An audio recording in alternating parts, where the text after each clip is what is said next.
कभी सोचा है कि हम उस प्राचीन भारत के बारे में इतना सब कुछ कैसे जानते हैं? एक ऐसा भारत जिसने अपने पीछे कोई डायरी या रोजमर्रा के रिकॉर्ड्स नहीं छोड़े। आज चलिए इसी रहस्य को सुलझाते हैं और कुछ बेहद खास मुसाफिरों के साथ समय में पीछे चलते हैं। तो ये पहेली आखिर है क्या?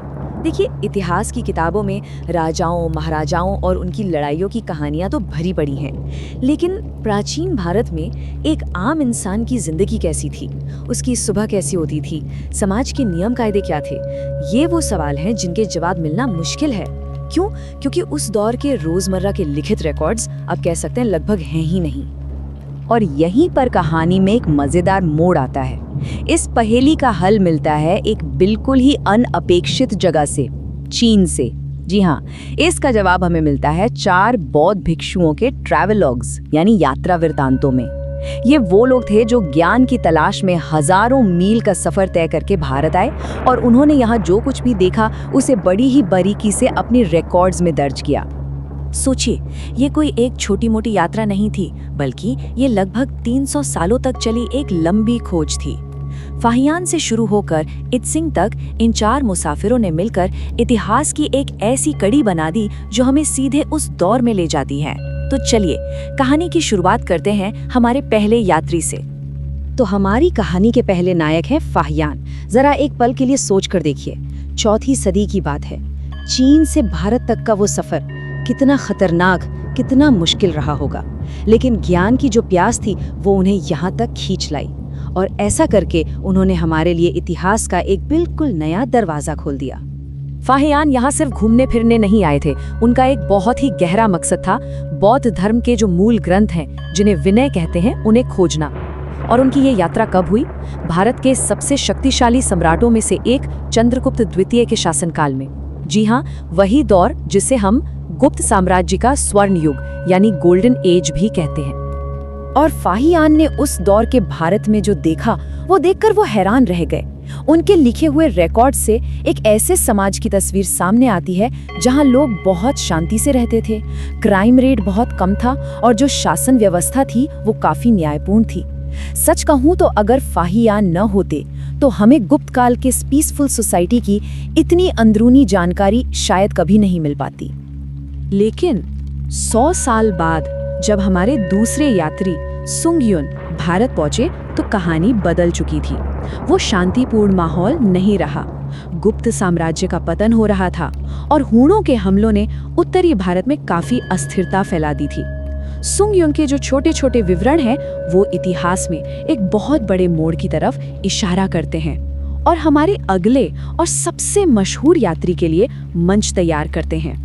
और अब आते हैं कहानी के सबसे बड़े नाम पर, हुएनसांग। इन सभी यात्रियों में सबसे प्रसिद्ध, सबसे प्रभावशाली। उनके लिखे हुए वृत्तांत तो जैसे किंवदंती बन गए और आज भी इतिहासकार उन्हें एक बहुत बड़ा सोर्स मानते हैं। हुएनसांग की यात्रा सोचिए, पूरे 16 साल तक चली। वो भारत आए थे राजा हर्षवर्धन के समय में, जो उस दौर के सबसे ताकतवर राजाओं में गिने जाते थे। हुएनसांग का मकसद था बौद्ध धर्म की योगाचार शाखा की पढ़ाई करना। और कहते तो ये भी हैं कि राजा हर्ष उनसे इतने प्रभावित हुए कि वो खुद उनके शिष्य बन गए। हुएनसांग ने सिर्फ सूखे तथ्य नहीं लिखे, उन्होंने हमारे सामने एक जीती जागती तस्वीर पेश की। उन्होंने एक ऐसे समाज के बारे में बताया जहाँ एक सिस्टम था, जहाँ अलग अलग धर्मों के लोग एक साथ शांति से रहते थे और हाँ, जहाँ महिलाएं भी पढ़ी लिखी थी। उनके लिखे को पढ़कर उस दौर का भारत जैसे आंखों के सामने जिंदा हो उठता है। और ये देखिए, उस समय की शिक्षा का पैमाना। हुएनसांग ने लिखा है कि सिर्फ नालंदा यूनिवर्सिटी में, अकेले नालंदा में 10,000 स्टूडेंट्स और करीब 2,000 टीचर्स थे। जरा सोचकर देखिए, 7वीं सदी में शिक्षा का इतना बड़ा, इतना विशाल केंद्र। उनका जो महान ग्रंथ है सी यू की, वो किसी खजाने से कम नहीं है। इसमें उन्होंने 1-2 नहीं बल्कि 138 राज्यों के बारे में लिखा है और ये ग्रंथ उस पूरे इलाके के इतिहास का एक प्राइमरी सोर्स बन गया। सच तो ये है कि उनके काम ने सेंट्रल एशिया और भारत के इतिहास को लेकर हमारी समझ को ही पूरी तरह से बदल कर रख दिया। तो अब तक हमने भव्य यात्राओं की बात की। अब कहानी का फोकस थोड़ा बदलते हैं।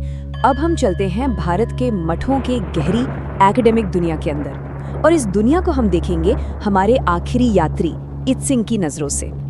इत सिंह की कहानी अपने आप में कमाल की है। ये हमें सिखाती है कि असली तैयारी क्या होती है। देखिए, वो सीधे भारत नहीं आए, नहीं, उन्होंने पहले सुमात्रा में 10 साल गुजारे। 10 साल, और क्यों? सिर्फ इसलिए ताकि वो संस्कृत और पाली भाषा पर अपनी पकड़ मजबूत कर सकें, ताकि वो भारत के ज्ञान को उसकी असली भाषा में, उसकी जड़ों से समझ सकें। ये डेडिकेशन का एक अलग ही लेवल था। इत सिंह का फोकस एक बहुत ही खास चीज पर था, विनय। अब ये विनय क्या है? ये बहुत मठों के अंदर रहने के नियम, कानून और अनुशासन का पूरा कलेक्शन है। जहाँ बाकी यात्रियों ने समाज को बाहर से देखा, वहीं इत सिंह ने हमें सीधे उस सिस्टम के अंदर झांकने का मौका दिया, जहाँ से ये सारा ज्ञान पैदा हो रहा था। इत सिंह के लिखे हुए रिकॉर्ड्स हमें सीधे मठ के दीवारों के अंदर ले जाते हैं। उन्हीं से हमें पता चलता है कि नालंदा यूनिवर्सिटी में एडमिशन लेना कितना मुश्किल था, वहाँ का एंट्रेंस एग्जाम कितना सख्त था और अंदर की जिंदगी कितनी अनुशासित थी। एक तरह से उन्होंने हमें उस शक्तिशाली इंटेलेक्चुअल इंजन के नियम और उसके काम करने का तरीका दिखाया, जिसने सदियों तक दुनिया को ज्ञान की रोशनी दी। तो आखिर में जब हम इन चारों यात्रियों की कहानियों को एक साथ जोड़कर देखते हैं, तो एक बहुत बड़ी तस्वीर सामने आती है। ये सिर्फ 4 अलग-अलग यात्राओं की कहानी नहीं है, बल्कि ये एक कलेक्टिव लेगेसी, एक सामूहिक विरासत की कहानी है।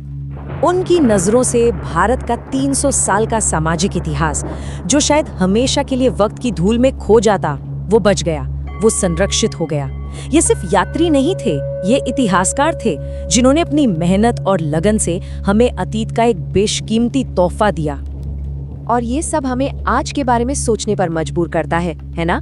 आज जब हम अपनी जिंदगी का हर पल ऑनलाइन शेयर करते हैं, तो क्या हमारी पूरी कहानी सच में बताई जा रही है, या फिर क्या भविष्य के इतिहासकारों को भी हमारी दुनिया को समझने के लिए किसी बाहरी यात्री के नोट्स पर ही निर्भर रहना पड़ेगा?